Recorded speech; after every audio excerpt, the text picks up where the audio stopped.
Sejam bem-vindos ao podcast Negócios Sustentáveis.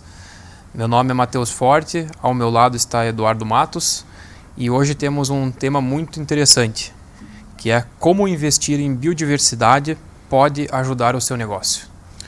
Bom, sejam bem-vindos. Nosso convidado de hoje aqui é o Ricardo Borges. O Ricardo ele é graduado em Engenharia Florestal pela UFPR e atua na SPVS, a Sociedade de Pesquisa em Vida Selvagem e Educação Ambiental. Isso desde 2016. Atualmente é coordenador da iniciativa Grande Reserva Mata Atlântica, liderando uma equipe de comunicação e relacionamento que mobiliza mais de 850 pessoas em São Paulo, Paraná e Santa Catarina. O Ricardo especializou-se no conceito de produção de natureza, divulgando esse conceito no Brasil em palestras, eventos, e na SPVS vem acumulando aí experiência na conservação de áreas verdes urbanas em Curitiba e região metropolitana, bem como nas reservas naturais da instituição, em Antonina e Guaraqueçaba. E aí nessas reservas trabalhou na sustentabilidade financeira das RPPNs por meio do ICMS ecológico, que a gente vai abordar aí um pouquinho mais para frente, e desenvolveu ações de educação ambiental na Escola de Conservação da Natureza. Então, muita coisa. Ricardo, obrigado aí pela tua presença, e a gente já vai abrir com uma pergunta para dar início ao tema, né, da introdução, que é qual a relação de biodiversidade com economia? Bom, primeiro quero agradecer demais aí o convite, né? Um prazer estar aqui com vocês, poder ter esse bate-papo aqui hoje. Espero que a gente possa, né, tratar de vários assuntos e já de cara aí começando com a conexão, né? O que os negócios em geral têm a ver com biodiversidade, porque primeiro para a gente entender o que um negócio pode ganhar ou como ele pode investir na natureza, em biodiversidade, é interessante a gente refletir um pouquinho sobre o que os negócios têm a ver com biodiversidade, com natureza, né? Se a gente pensa, por exemplo, aqui, né, numa grande cidade como Curitiba, como que essa cidade ela interage, né, com o ambiente natural onde ela está inserida, vamos dizer assim. E tem uma relação que fica cada vez mais óbvia, né? E a gente sempre gosta de fazer uma contextualização de um momento, agora em que a gente está vivendo, né? Porque a gente sente, né, não como uma coisa para muito tempo, mas algo do nosso dia a dia hoje, que já são as mudanças climáticas, que são um reflexo aí do nosso impacto, né, no ambiente onde a gente está inserido. Nunca esteve tanto em alta, né? Nunca esteve tanto em alta porque nunca esteve tão claro, né, esse assunto, ele tão palpável, vamos dizer assim. Porque uma coisa é você dar uma olhada em relatórios e ver indicadores para daqui a 50, 100 anos. Outra coisa é você ver ano a ano, né, eu moro em Morretes hoje e nos últimos 5 anos nós tivemos 3 eventos climáticos extremos relacionados a ventos fortíssimos que você não tinha com essa frequência, e mais recentemente com relação às chuvas, né, as estradas da Graciosa, 277 sendo bloqueadas. Isso é porque a engenharia que foi, né, as técnicas e as previsões de engenharia que foram utilizadas na concepção dessas estradas já estão obsoletas para a realidade, né? Não porque são normal mais hoje, suficientes, né, para atender os eventos climáticos atuais. Né? Exatamente, porque quando você faz as suas previsões para um normal histórico, se você tem a mudança climática com esse normal histórico mudando de lugar, né, você acaba afetando todas essas previsões também. Então a gente tem isso como uma realidade. Outra realidade é a perda de biodiversidade global. A gente hoje, né, a ação do ser humano, ela gera um efeito a nível mundial em termos temporais tão graves quanto um meteoro caindo na Terra, né? Se você leva em consideração a idade do nosso planeta e as diversas extinções em massa, você tem hoje a perda de biodiversidade numa taxa de aceleração muito grande, equiparável a esses grandes eventos históricos de perda de natureza. E grande parte disso vem por conta da fragmentação de ambientes naturais, da redução desses ambientes de floresta, da própria caça, do abuso, né, dessas áreas naturais. E isso já é uma realidade bastante consolidada. E algo que eu gosto bastante de refletir também é sobre o quão recentes são essas questões. São coisas de pouquíssimos anos, poucas décadas para cá. Coisa que nossos pais, nossos avós não tinham essa mesma relação e esse mesmo cenário, inclusive. E eu trago um exemplo do nosso estado do Paraná aqui. O meu tataravô veio da Alemanha para o Brasil, ele atracou em Santa Catarina, viveu boa parte da vida dele ali, o começo, né, da vida dele no Brasil, entre Campo Alegre e São Bento, ali na divisa com Santa Catarina. E lá ele ficou durante algum tempo, tem registros históricos, né, dele inclusive, que ele vinha a Curitiba de carroça por trilhas. Em que época é isso? Isso lá por 1900. 1900. Então não faz muito tempo atrás, são Sim. pouquíssimas gerações atrás. E essa era a realidade que a gente tinha. O estado do Paraná, e Santa Catarina inclusive, boa parte do Brasil, ele era completamente coberto por ambientes naturais. No nosso caso aqui, a floresta tropical, que é a Mata Atlântica. Pois bem, em pouquíssimo tempo, poucas gerações, poucas décadas, a gente conseguiu, né, converter boa parte do que era floresta para outros usos de solo, vamos dizer assim. Só que naquela época, e até muito recentemente, qual que era a concepção? Aquele recurso natural era infinito. Eu posso continuar explorando essa floresta com araucária, essa madeira, essa biodiversidade aqui, para sempre, que nunca vai acabar, porque naquele momento era essa a realidade. E de novo, você tinha uma vida mais difícil, né, mais precária, entre aspas, era a situação da época. Então você tinha essa luta, né, do ser humano contra o ambiente natural, contra a natureza. Só que a gente foi ficando muito habilidoso e as tecnologias foram ficando melhores e a gente conseguiu cada vez converter mais áreas em menos tempo. Perfeitamente. Né? Então, no século passado, a gente teve um momento ali, de 1930, 1970, 80, em que a grande maioria do nosso estado, que era ambiente natural, passou a ser outras coisas. Passou a ser Agricultura, explorou-se a madeira, centros pastagem, centros urbanos. Então a gente cresceu muito e muito rápido.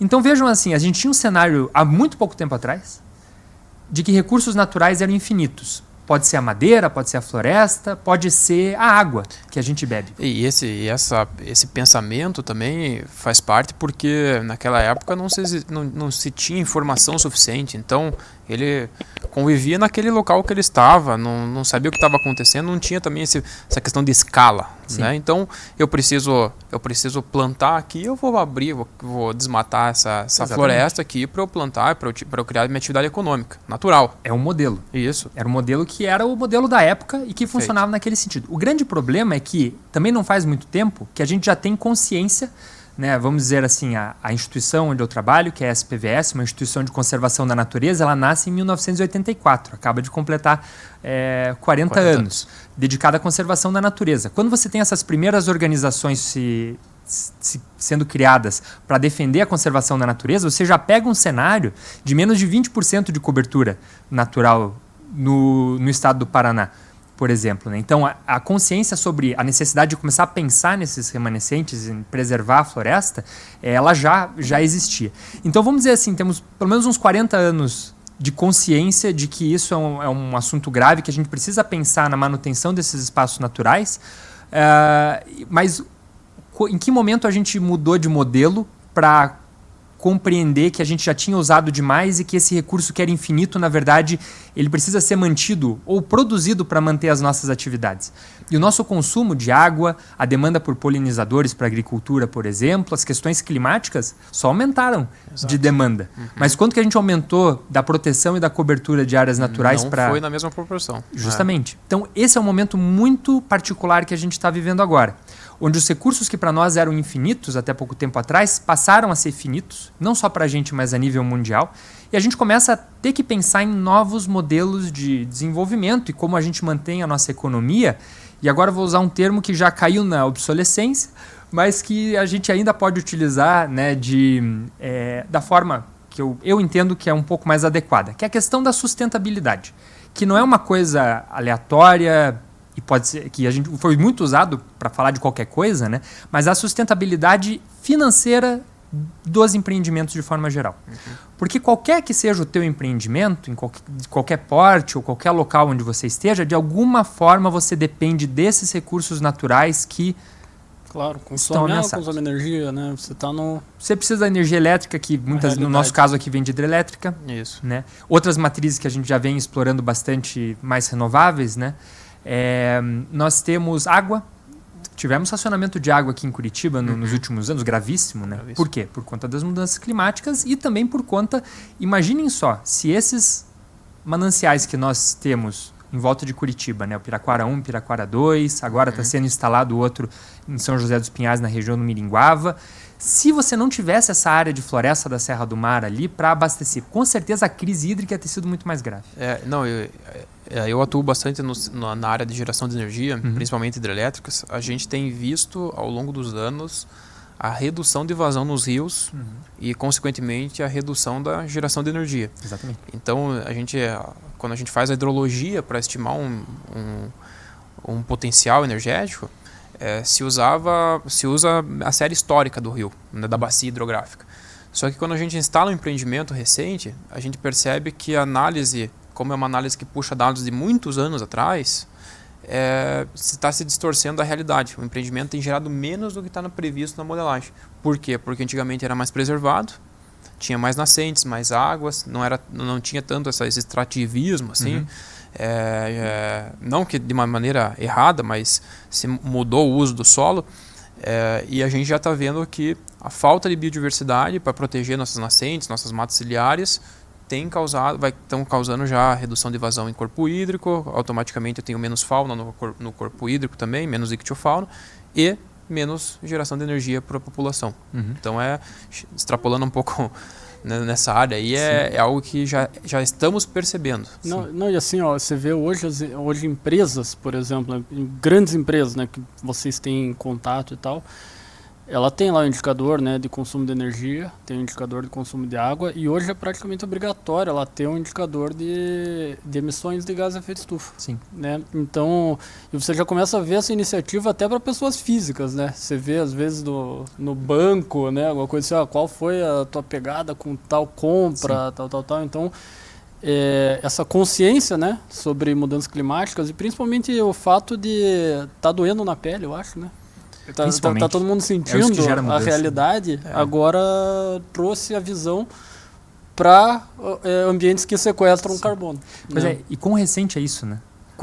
Não, isso começou essa conversa faz 5 anos. Pois é muito recente. Essas ferramentas começaram a surgir. Então você tem hoje, né, na questão de investimentos, você já pode optar por investimentos que têm um olhar Green ESG, bonds, né?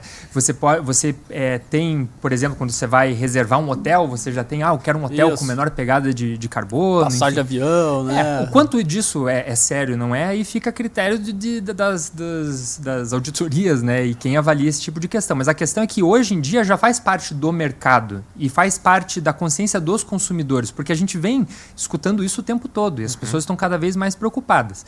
Então a situação a bomba, querendo ou não, está explodindo no nosso colo. E com de forma um pouco tardia, né? Porque a gente já poderia ter tomado algumas atitudes há algum tempo atrás, mas não precisamos ficar refletindo sobre isso agora. A questão é que, nesse momento, a gente já tem as ferramentas e a consciência para conseguir começar a contornar esse cenário. E para que qualquer empreendimento de qualquer porte tenha minimamente essa consciência de que ele não está flutuando no espaço. Ele faz parte de todo um ecossistema, de todo um ambiente, né, do qual ele é dependente. E não só o empreendimento, mas as pessoas, de forma geral. A qualidade de vida de quem mora em qualquer lugar está diretamente associada à qualidade do ambiente onde ele está inserido. Então, se você tem uma cidade, por exemplo, com suficiente área verde dentro do seu perímetro e também no entorno direto, que é de onde vem a água, de onde vem, né, a estabilidade climática também, os polinizadores, você consegue ter uma situação melhor de qualidade de vida para todo mundo. Qualidade de vida, justamente. Saúde pública. E o que define sucesso, né? Sucesso em modelos de desenvolvimento e o que a gente está buscando? A gente está buscando apenas um PIB grande, significativo, né, vistoso, ou a gente quer que as pessoas estejam vivendo bem, vivendo melhor, né? Então a gente tem que refletir sobre tudo isso. E a questão é que hoje a gente tem ferramentas para fazer essa análise, né?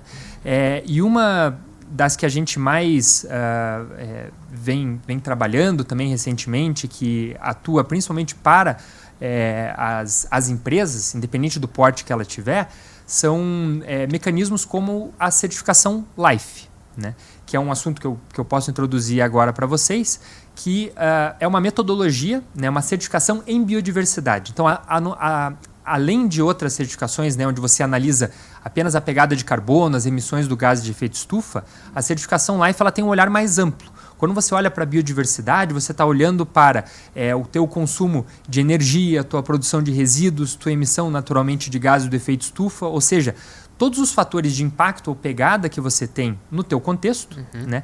E quanto que você gera de impacto real na biodiversidade onde você está inserido.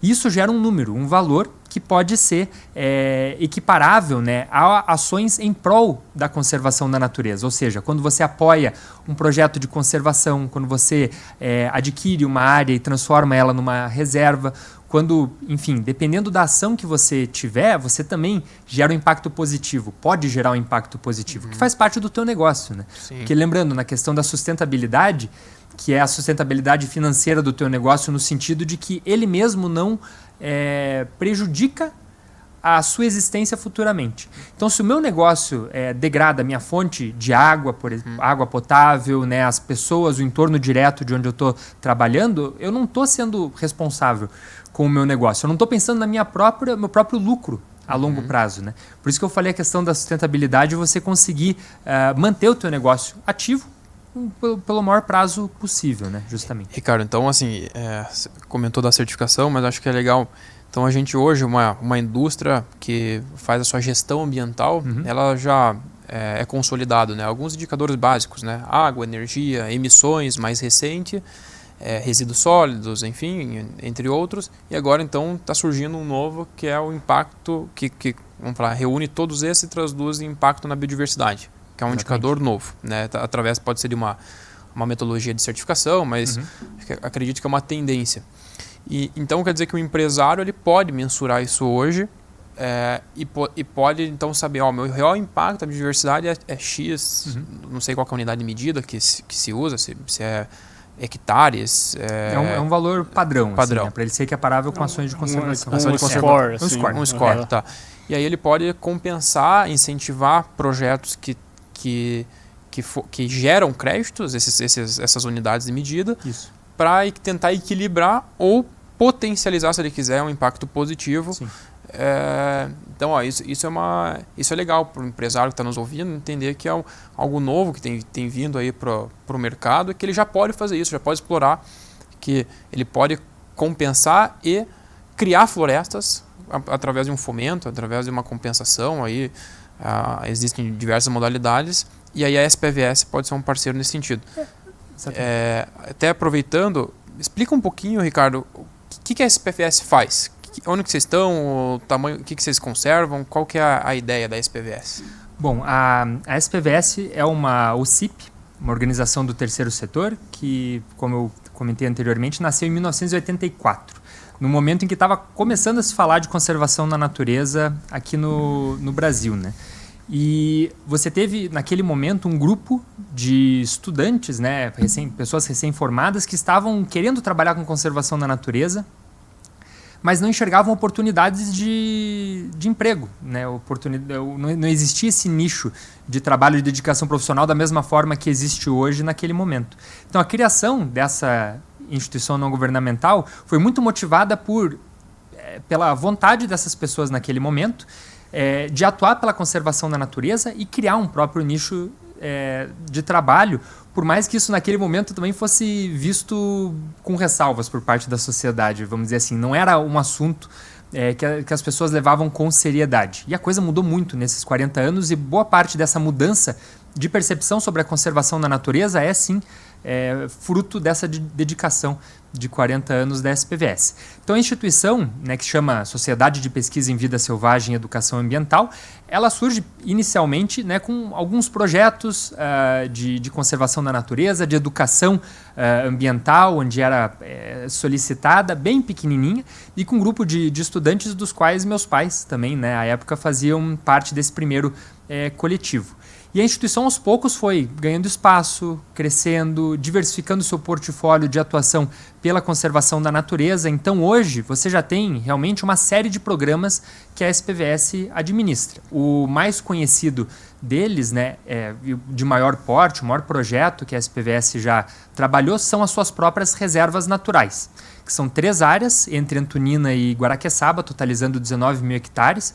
Um projeto de carbono, que teve início lá no comecinho dos anos 2000 com a The Nature Conservancy, que é uma instituição norte-americana, e 3 grandes empresas também norte-americanas que possibilitaram, né, a aquisição dessas áreas, a restauração dos ambientes que estavam degradados ali, no caso, né, com fazendas de criação de búfalo, que após a sua implantação, né, na década de 70, nunca haviam sido de fato lucrativas. Então a gente adquiriu apenas propriedades privadas, né, de fazendeiros ali à época, e hoje a gente transformou essas áreas, né, dos 19 mil, 11.500 hectares mais ou menos são RPPNs, as reservas particulares do patrimônio natural. E desses 19 mil, você lembra quantos hectares eram degradados ou não? A gente restaurou 1.500 hectares no total. O que, se você considerar os 19 mil, parece pouco, não, uma área enorme para você restaurar. Envolve áreas que, assim, tipo topo de morro, né? Envolve... Principalmente áreas de planície que tinham sido desmatadas para criação de búfalo. Sim, a recuperação sim, mas a área total... A área total sim, assim. Sim. Com certeza. E daí tem justamente essa questão, né? Quantas técnicas distintas você tem que utilizar para remover aquela braquiária super agressiva e que no litoral, com calor, com chuva, aquilo lá abafa o solo. É muito difícil você converter aquilo de volta em floresta. Então foi um trabalho homérico de um batalhão de pessoas ali que se dedicam muitas delas até hoje, né? Que trabalham ali focadas nas reservas. Então ali você já... tem um projeto, um programa, né, que são a manutenção das reservas naturais, outra área de expertise da SPVS, que são as restaurações de áreas degradadas, que tem esse exemplo ali em Antonina e Guaraqueçaba, mas nós realizamos projetos assim em vários locais do Brasil, né, aqui no Paraná mesmo, na área de Planalto, em Santa Catarina, Rio Grande do Sul, mais para o norte do país. Outros projetos emblemáticos da SPVS também são projetos como o de conservação de espécies ameaçadas. No ano de 1998, a gente começa a trabalhar com o papagaio de cara roxa, no litoral do Paraná, que é uma espécie endêmica, né, o Amazona brasiliensis.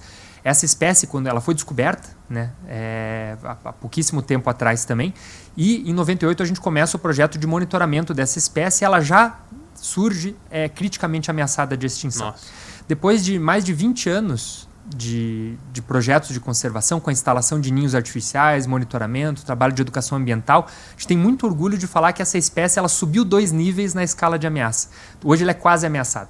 Né? A população crescendo a olhos vistos, lógico, as ameaças continuam, você ainda tem tráfico ilegal, você ainda tem desmatamento das áreas onde essa espécie ocorre, mas a gente tem raras organizações podem falar, né, que a espécie que ela estava envolvida, ninguém é dono de espécie alguma, né, mas tem várias instituições que se dedicam na conservação de uma espécie, você vê no teu tempo de projeto um avanço como esse, é muito emblemático.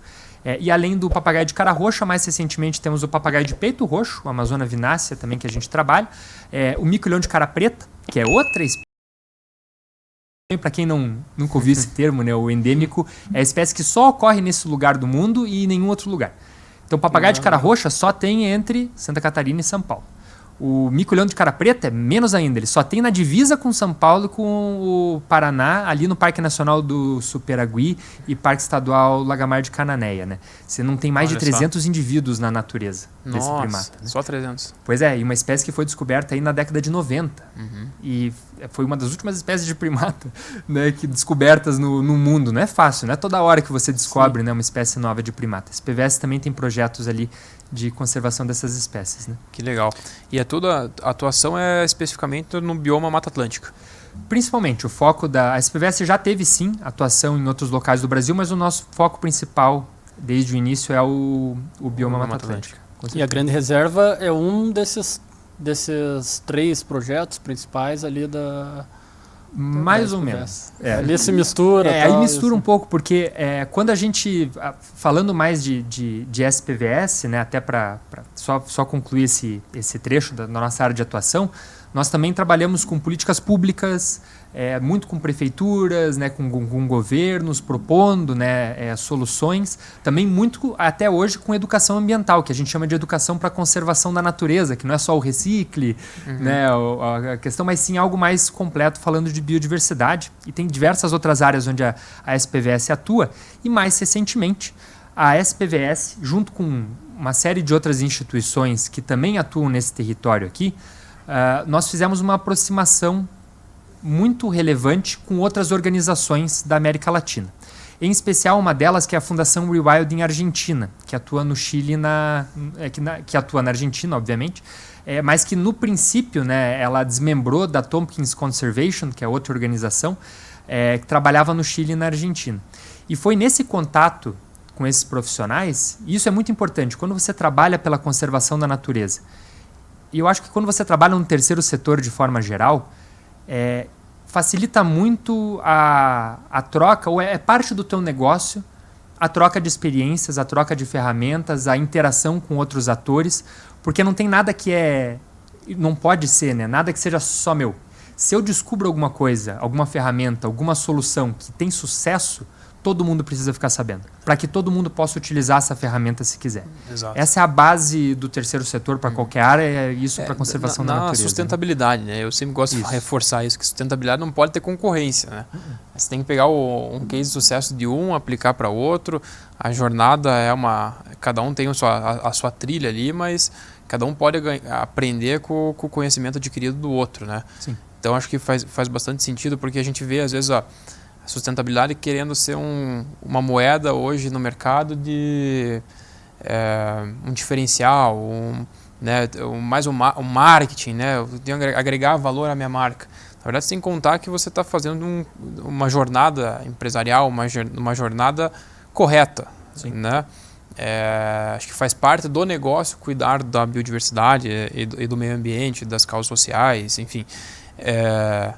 Então, acho que esse tópico que você falou, essa troca de informações é bem relevante. Né? Não, sem dúvidas.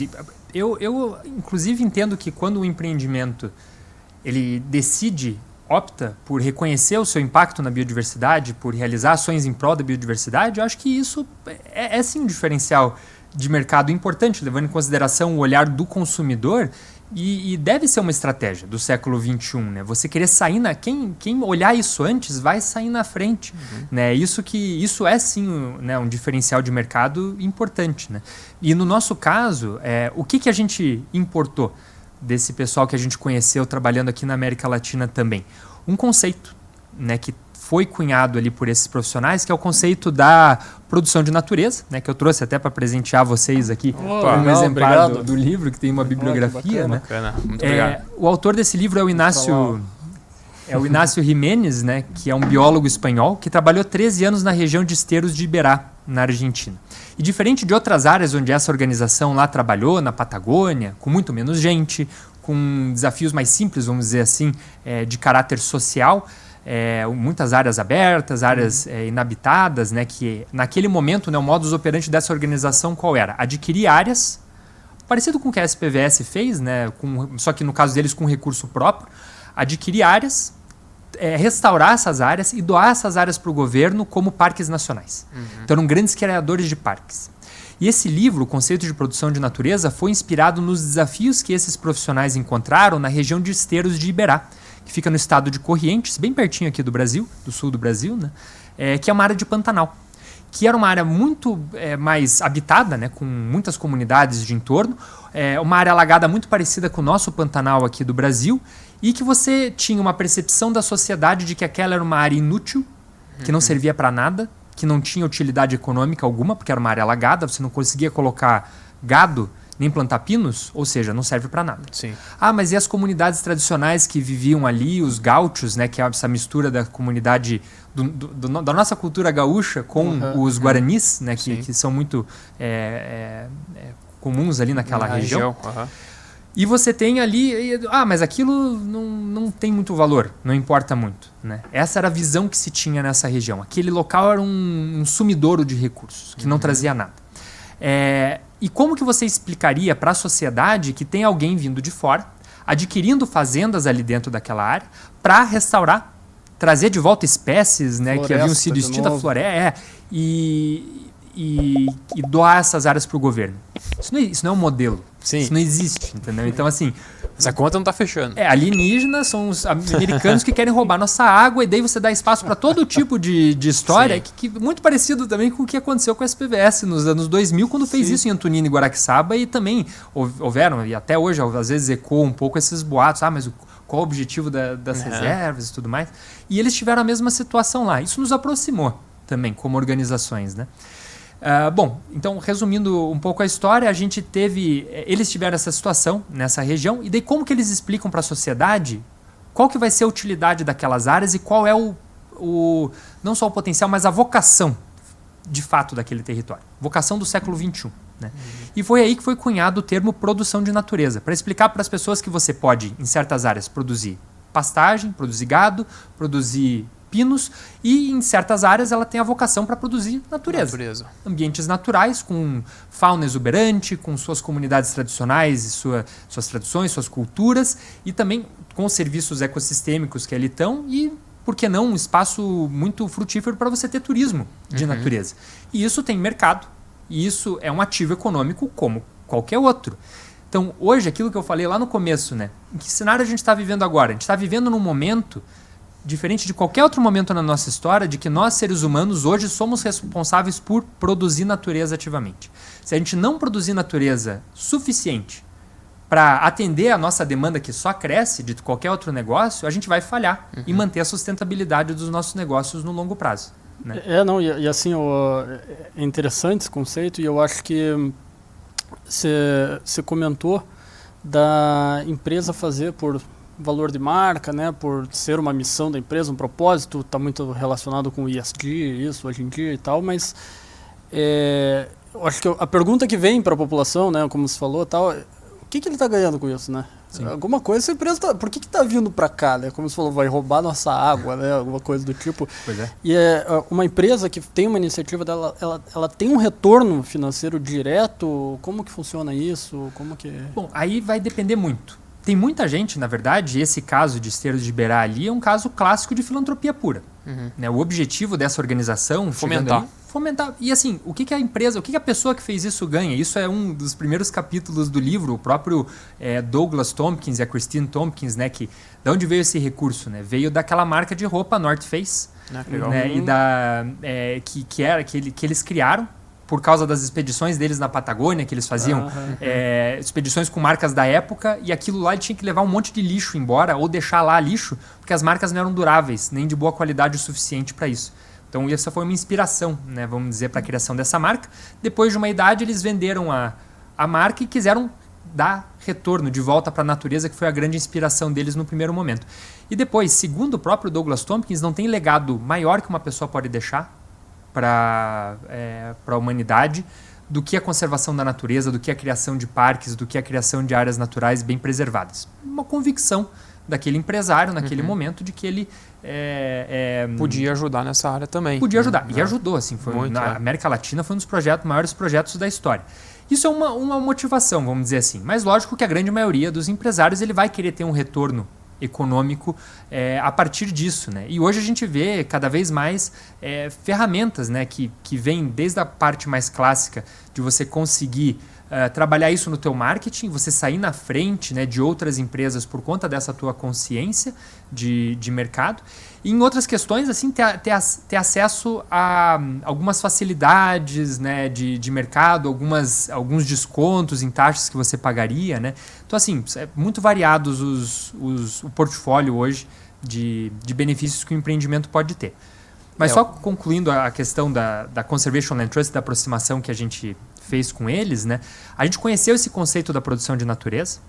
Isso nos interessou muito porque trazia uma perspectiva de uma narrativa nova, né? Muito mais positiva para envolver a sociedade. Como a conservação da natureza aliado a modelos de desenvolvimento local. Então, não a conservação da natureza como algo que fosse um empecilho ao desenvolvimento. Vocês só querem frear as iniciativas progressistas. Né? Não, muito pelo contrário. A conservação da natureza como parte do negócio.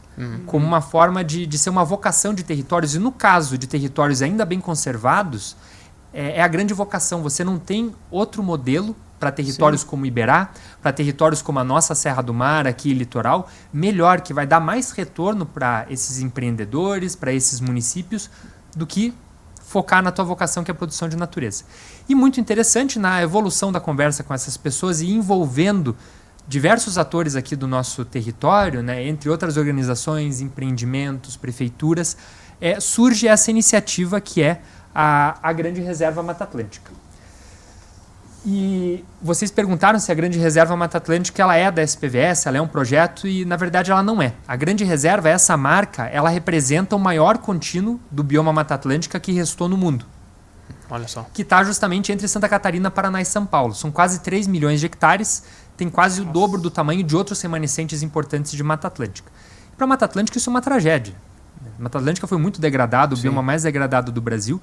Só que a gente ainda tem uns poucos lugares em que você pode reescrever essa história e tentar mudar esse cenário. Como? Se você explorou toda a Mata Atlântica para aquele modelo tradicional do século passado de desenvolvimento por razões que agora não vem ao caso, que era o modelo da época, hoje você já pode utilizar modelos do século XXI para tirar o melhor proveito econômico e financeiro dessas áreas com a floresta em pé.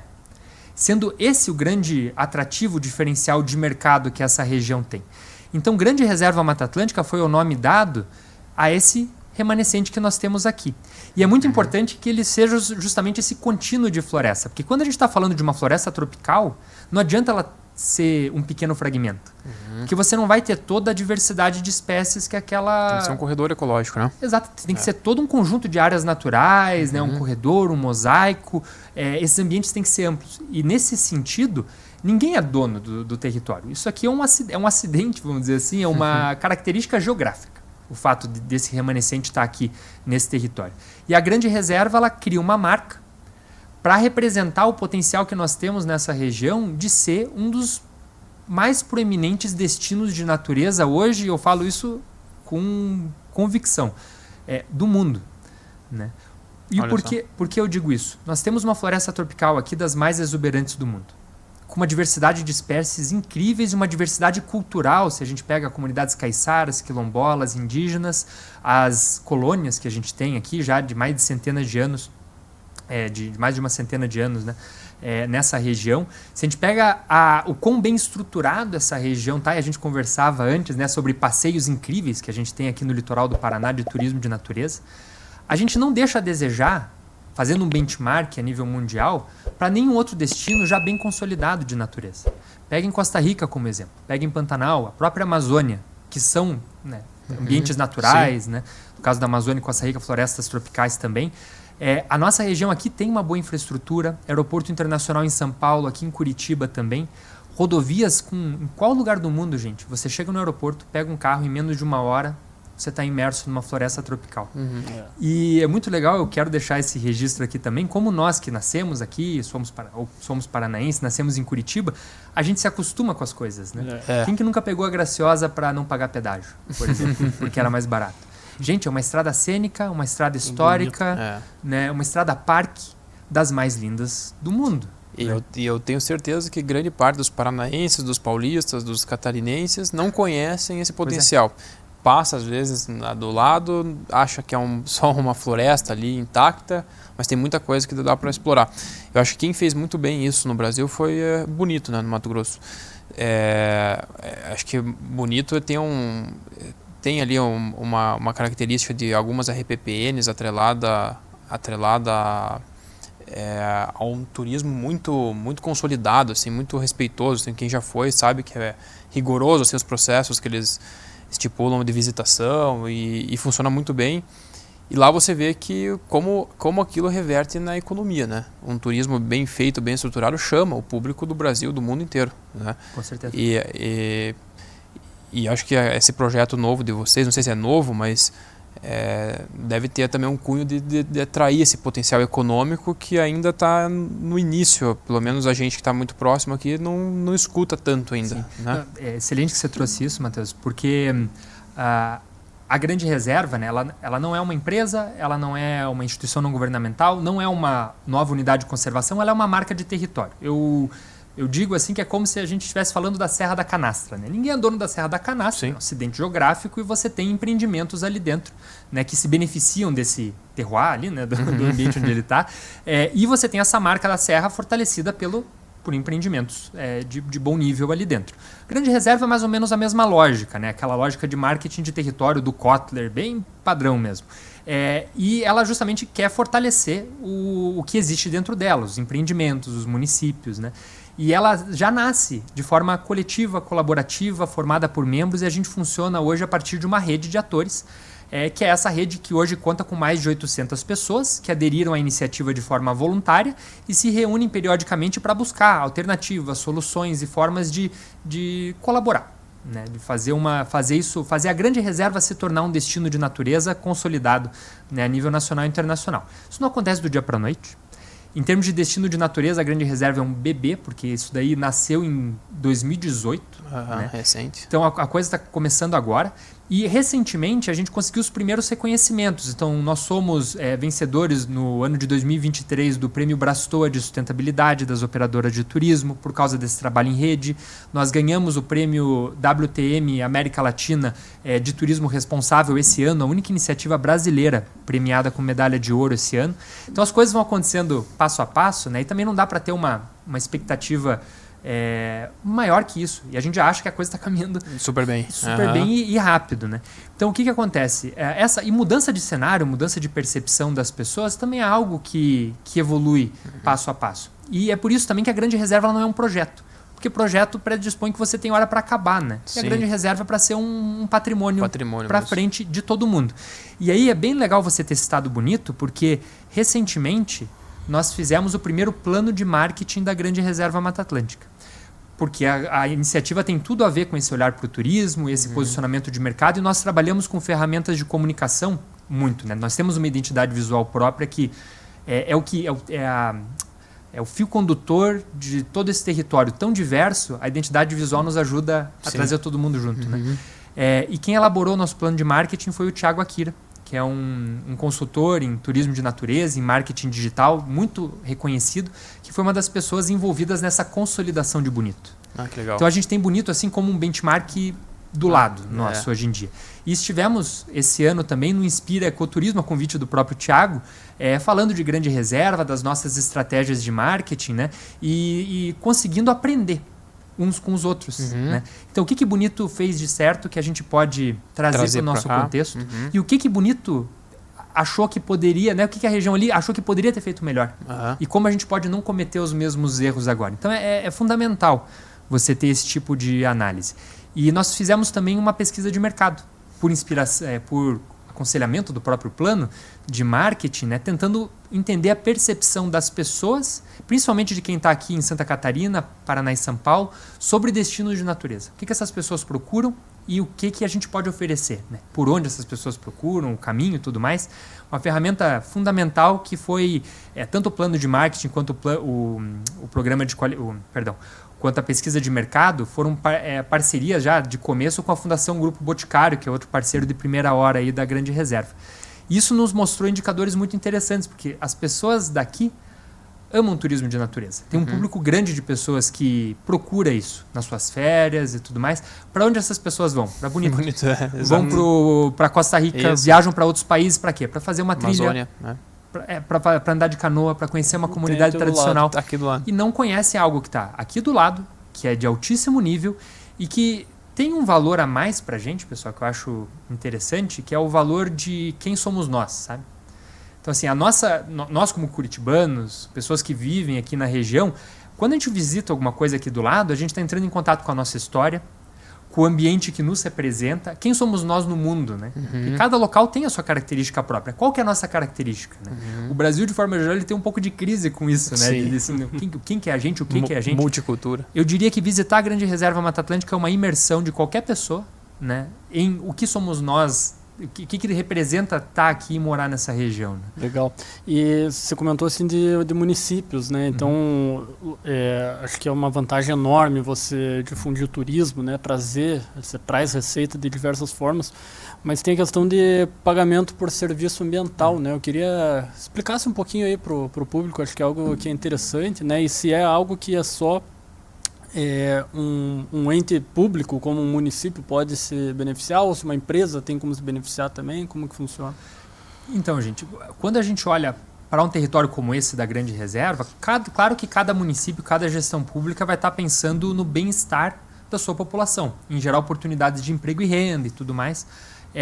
E qual que é o primeiro modelo que vem à mente para você gerar mais emprego para a tua população? É trazer uma grande empresa de fora que se instale ali, gere uma quantidade enorme de empregos, a grande maioria deles empregos, vamos dizer assim, mais limitados, mais simples, né, que pagam menos, mas de certa forma isso é visto como desenvolvimento, como sucesso, né? É o padrão que a gente tem. Só que em territórios como esse, muito dificilmente, até pelas legislações ambientais, você vai ter uma empresa vindo de fora e querer se instalar ali. Ela vai ter muito mais facilidade de se instalar em locais onde você já tem um centro urbano, né? Polo industrial desenvolvido, né? Como o caso de Curitiba, Pinhais, etc. São José dos Pinhais. E o que acontece? O município ele vive lutando. Municípios pequenos, eu estou falando, né? Eu vou dizer de onde eu conheço mais. Porque são municípios que geralmente têm florestas, assim, essas regiões de relevo acentuado, assim, são municípios pequenos mesmo, e de difícil acesso, logística complicada. Se a gente leva em consideração o território da Grande Reserva, que tem 60 municípios ali, a grande maioria vai ter menos de 30 mil habitantes e um cenário muito parecido com esse que você descreveu, né? E o que o município faz? Qual que é a realidade hoje? O jovem que nasce num município desse, chega num momento, terminou os estudos, ensino médio, muitas vezes, e ele se vê obrigado, e ele é incentivado, inclusive, né, pelos seus parentes a ir embora dali, para tentar ganhar a vida, para tentar melhores oportunidades estudando fora, trabalhando fora, e vão para onde? Para esses grandes centros urbanos. O que acontece? Lotam os grandes centros urbanos, se esvaziam essas cidades que vão perdendo cada vez mais mão de obra, né, que poderia ser muito importante. E vão perdendo não só isso, mas suas raízes, sua cultura, certo? Porque são famílias, são grupos de amigos que vão se dissolvendo. E todas essas pessoas vão dar certo na cidade grande? Não sei qual que é a proporção de pessoas que dão certo ou dão errado, mas com certeza você tem... Não é uma mudança, 100%, né? É uma mudança. Então, para esse tipo de município, quais soluções alternativas você tem? Então, nesse caso, quando municípios como esses se entendem que a sua vocação é a produção de natureza, fica muito mais claro, tanto para o gestor público quanto para os jovens que estão ali nessa fase, quais são as oportunidades que ele de fato tem. Porque outra coisa muito curiosa que acontece, e aconteceu demais agora na pandemia, chega o pessoal da cidade grande, dá uma pandemia, todo mundo tem que ficar trancado em casa, para onde o pessoal que tem dinheiro da cidade grande vai? Para a área rural. Sim. Vai morar na praia, vai morar...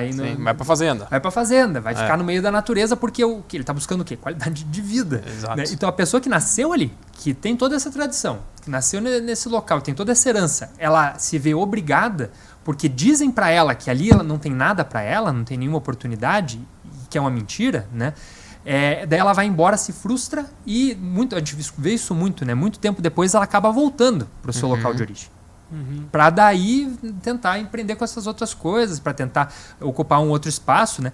E o momento agora é de não acontecer a saída para depois voltar. Se for para sair, para se capacitar, se for o caso, mas já pensando em como que ela pode usar da melhor forma possível essa herança que ela tem, esse patrimônio, que é o melhor, que é a melhor qualidade de vida, justamente, né?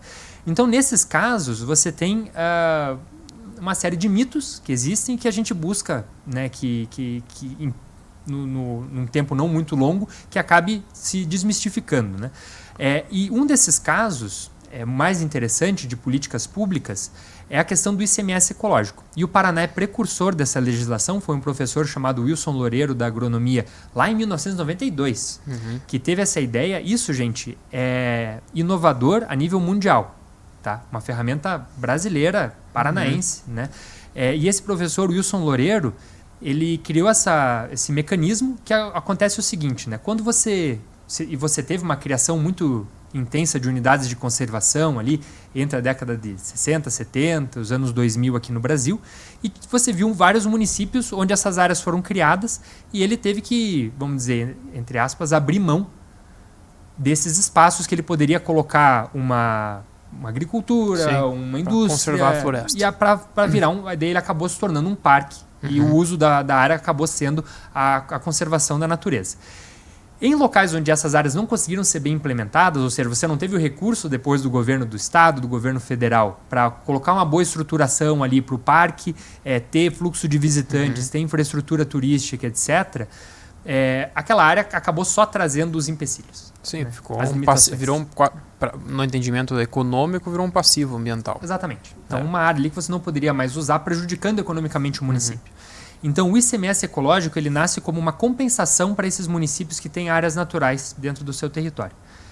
Então, se eu tenho um município como Antonina, por exemplo, no litoral do Paraná, que tem grande parte do seu território protegido, Antonina já iria, e 20 mil habitantes, né? Antonina já ia receber uma parcela do governo do estado de todo o ICMS arrecadado, né?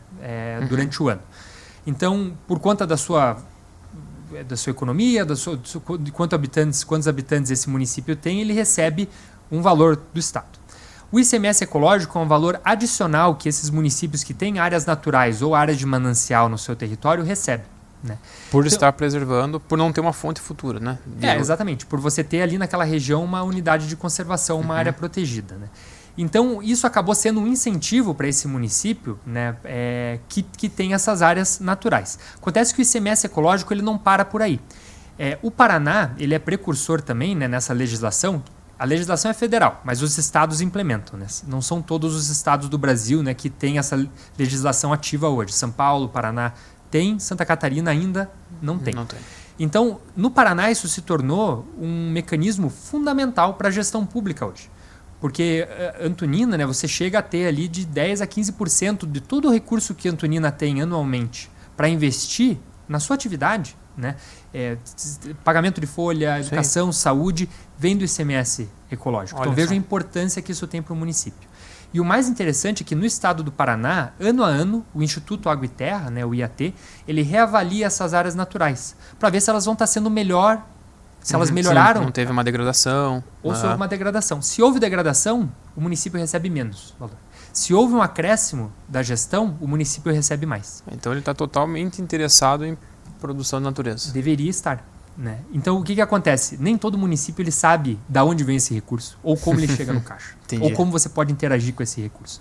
Então Antonina vem tendo um papel muito importante de ser um precursor nessa agenda. Alguns municípios no oeste do Paraná também já tiveram legislações próprias focadas no ICMS ecológico, mas Antonina, no caso do litoral, o primeiro município a aprovar uma legislação de pagamento por serviços ambientais focada na criação e melhor estruturação de RPPNs, que são as reservas particulares do patrimônio natural. Por quê? Boa parte do recurso que Antonina recebe vem das RPPNs. Né? Então, Antonina enxergou o quê? Se o município investir de volta nas áreas naturais, dentro do possível pro caixa do município, né? No ano seguinte melhora a gestão das áreas, a avaliação, e ele tem direito a um valor maior desse ICMS repartido. Né? Então, depois de 2 anos dessa legislação, nós temos já os resultados de que ano passado inteiro o município investiu cerca de R$250 mil nas RPPNs. Esse ano, apenas nos meses de janeiro e fevereiro de 2024, o município de Antonina já tinha pago os R$250 mil de valor de ICMS ecológico em valor adicional, sem considerar o valor base que já era igual do ano anterior. E até agora já houve um superávit de mais de R$1 milhão nas contas públicas. Então não tem investimento melhor que esse. Sim, um payback absurdo. E Ricardo, empresas particulares podem usar desse benefício também? Com certeza, até porque é uma legislação focada em reservas particulares do patrimônio natural. E um caso prático, assim, eu tenho uma área de floresta, acho que muitos empresários, muitas pessoas têm isso. Tem uma floresta numa região X lá, tá lá, aquilo lá que eu consigo... É um passivo, vamos dizer assim. Sim, é tratado por como, não posso cortar, não posso fazer nada, vira e mexe, vem alguém tenta cortar alguma coisa e me vem um auto de infração. Essa é a realidade de muita gente. O que eu faço? Consigo converter isso em uma fonte de receita para eu poder preservar de uma maneira melhor? Então, essa justamente é uma das alternativas. Por quê? Para você criar uma RPPN, você tem que ter a tua área e você tem que pedir, né, solicitar, fazer todo o processo de criação dessa unidade de conservação, que está dentro do sistema nacional. Né? O Brasil, essa é outra legislação muito inovadora brasileira que não tem em qualquer lugar, que é a possibilidade de um ente privado criar uma área protegida. Né? Isso é bem interessante de citar também. Então, no caso de Antonina hoje, se eu sou um proprietário privado, que tem ali a minha área, e a proporção é muito parecida com a das reservas da SPVS adquiridas. Pense, você tinha 1.500 hectares de áreas abertas e 17.500 hectares de áreas de floresta em outros em pé, né? Então, muitas propriedades que você tem essa área natural que hoje não está gerando nenhum retorno para o proprietário. Então, o município de Antonina hoje, né, incentiva que proprietários privados criem RPPNs nas suas áreas e tenham direito a esse retorno, esse pagamento feito pela gestão municipal. E isso é muito interessante porque o pagamento ele também está associado a ações, a reinvestimento dentro da tua área. Então, esse problema que você cita, que é de fiscalização, de você poder eventualmente cercar a tua área ou fazer investimentos para manter a saúde dela, esse dinheiro pode vir desse valor do pagamento por serviços ambientais. Né? Ah, que legal. Bacana. E acho que é legal a gente ir para um outro tópico, que é a área de compensação, que também é um dos serviços que a SPVS oferece e acho que muitas empresas hoje podem se beneficiar disso. Quase toda empresa hoje faz os seus inventários de gás de efeito estufa, né? E elas, por hoje, praticamente no Brasil, ser uma iniciativa voluntária, né? Uma tendência hoje, eu quero neutralizar minhas emissões, quero compensar minhas emissões. Essas florestas que vocês gerenciam, vocês têm uma ISO que vocês auditam para verificar quanto que elas estão sequestrando de carbono. Se puder comentar um pouquinho mais, porque a gente também, quando a gente já usou desse serviço da SPVS para neutralizar emissões de algumas obras, indica vocês para empresas que querem trazer essa pegada de carbono zero, e vocês são um instrumento um pouco diferente do crédito de carbono, né? Mas com a mesma credibilidade, né, de um processo como tal, né? Então, como que eu posso compensar minhas emissões da minha empresa, do meu negócio com a SPVS? Bom, a SPVS, né, desde da criação, da concepção das suas reservas naturais, e como eu já comentei, essas reservas elas surgiram de um projeto de carbono. Em uma época em que você estava começando a falar do assunto e a grande parte das metodologias que você tinha eram focadas na Amazônia, né, onde isso se consolidou muito mais. A Mata Atlântica, né, por diversas questões, até por uma concepção de que ela, por conta da lei da Mata Atlântica, já estaria legalmente protegida, então você não tem a questão da adicionalidade, né? Você tem essa situação do mercado de carbono ainda um pouco não resolvida. Isso a gente começa a trabalhar, mesmo assim, né, nos anos 2000, começando essas discussões. Então, grande parte dessas metodologias, até de cálculo de carbono, né, nas diferentes áreas de Mata Atlântica, foram pioneiras da SPVS. Nós criamos metodologias para poder fazer essas medições nas nossas áreas. Só um adendo, é tão polêmico esse assunto de metodologia que na última COP agora, em Baku, se criou agora o protocolo de criar as novas metodologias de crédito de carbono. Exato. Então o negócio ainda não está consolidado. Exatamente. Então assim, são muitas variáveis, é muito complexo. Se você analisa pense, um ambiente natural não é uma monocultura que você pode fazer a cubagem, vamos dizer assim, você sabe exatamente quantos metros cúbicos de madeira você vai ter, porque está tudo enfileirado, é uma espécie só, cresce mais ou menos igual. Gente, o ambiente natural é muito diferente disso. Então você tem que trabalhar modelos muito refinados, porque você vai estar trabalhando uma concepção muito aleatória de elementos ali dentro daquele contexto.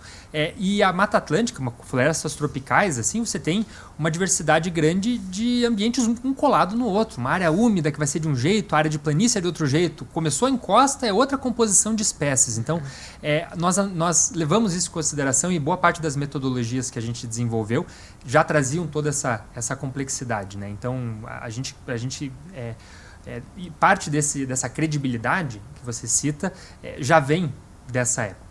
E até hoje a gente nunca esteve afastado, vamos dizer assim, dessas discussões do mercado de carbono, participando e tudo mais, das mensurações, e até hoje a gente tem já os dados, né, atualizados de quanto que a gente tem de fato de carbono, considerando todas as nossas áreas, e quanto que existe de sequestro de carbono ano a ano, né, dentro desse território. E hoje o que a SPVS faz é a compensação voluntária de emissões, sem gerar crédito. Então a empresa que identifica que tem uma pegada de carbono e quer compensar essa pegada de carbono, ela pode entrar em contato com a SPVS, né, pelos canais oficiais e solicitar isso, né, como a gente começou a nossa discussão justamente, né, podendo fazer esse link, né, entre as áreas naturais que a gente tinha, os projetos de conservação. Então, a empresa ela apoia a gestão e conservação dessas áreas naturais, garantindo que esse carbono ele não vai se perder para a atmosfera de volta, e assim você equipara esse impacto que você tem local. Né? Eu indico assim, as pessoas conhecerem esse trabalho, porque é um mercado que está em alta, né? O crédito de carbono, as compensações, mas às vezes você pode comprar um crédito de carbono lá de um outro país, né? Ou de um outro bioma, e acho que também, claro que as mudanças climáticas são globais, mas é legal se você tentar compensar próximo do teu local de impacto. E vale conhecer o trabalho da SPVS, porque assim, é algo que credibiliza muito, e você, quando compensa, você sabe exatamente o fragmento ali que você está, a área que você está preservando. Isso é computado, é certificado pela SPVS, então... E você pode visitar? Pode visitar, você pode legal. visitar o local, então é um trabalho muito, muito sério, muito bacana, e para o empresário agrega na política de sustentabilidade, na política ESG da companhia, né? É um mercado bem... O próprio crédito de carbono, né? Esse mercado ele é bem polêmico, né? Todo mês quase sai uma notícia de um projeto que tinha fraude no cálculo, não sei o que, você vai ver, já tem um monte de exploração na área, né? E aí o pessoal perde certificado, e como que tinha certificado, né? Então é bem complexo, e eu acho que vocês estabeleceram ali, né, uma metodologia que é tão auditável, né, tão rastreável quanto um certificado VERRA aí, por exemplo, né? E acho que dá essa segurança, né? E acho que dá essa proximidade também, né? Isso aí é bem importante. E só fazendo um link com relação a isso, e hoje a SPVS ela vem também dedicando muito mais esforços para a questão do que eu entendo que é uma evolução dos créditos de carbono, que é a questão dos créditos de biodiversidade, que foi um assunto muito discutido na COP da Colômbia também. E na COP houve o lançamento, né? Eu comentei aqui no começo sobre a certificação LIFE, essa metodologia de avaliar impacto para os empreendedores, mas também avaliar quanto valem projetos de conservação da natureza, para você ter o score, né, que você compara. Na COP, a SPVS anunciou a sua valoração das suas áreas naturais em créditos de biodiversidade, colocando esses créditos no mercado para que qualquer empresa que consiga, que utilize as metodologias ali, descubra o seu impacto negativo, possa adquirir esses créditos de biodiversidade diretamente da SPVS. Então isso é uma inovação. É um avanço muito grande. Eu fui estagiário do LIFE lá em 2010. Então eu estava bem no comecinho quando estava sendo discutido essa metodologia muito complexa, assim, modelagem absurda, né, para você conseguir chegar nesses valores. E o legal disso é que serve para qualquer ambiente natural, para qualquer país do mundo, então uma certificação internacional, e para qualquer porte de negócio, né, que você tem. Então, houve lançamento, e a primeira parceria nesse sentido vai ser com o Hospital Pequeno Príncipe. Que legal. O hospital, sabendo do seu impacto, vai conseguir equiparar o seu impacto negativo com a conservação da natureza nas reservas da SPVS. A gente tem falado bastante que hoje o carbono zero, que é a compensação, hoje é quase que um pré-requisito para a tua empresa estar competitiva hoje no mercado. Mas a gente está falando hoje do impacto positivo. Então essas novas referências, novas metodologias de você ter a unidade do impacto de biodiversidade que está causando, poder ter uma empresa como a de vocês, ajudar a empresa como a de vocês em produzir floresta, em conservar floresta, eu acho que o empresário ele busca isso, porque ele quer fazer certo, né? Ele quer também que os parceiros de negócio dele sejam corretos para dar essa credibilidade, não simplesmente às vezes só comprar um crédito lá. E o trabalho que vocês fazem de engajamento também entre iniciativa privada, vocês, poder público, eu acho que é um diferencial. Ricardo, acho que foi um tema muito, muito bacana. Eu agradeço, acho que temos um desafio aí na área de biodiversidade, né? Acho que no país e no mundo, acho que é um tema muito em alta. Temos uma pauta aqui para falar por bastante tempo. Acho que vai ter novos episódios aí com vocês. Agradeço. Muito obrigado.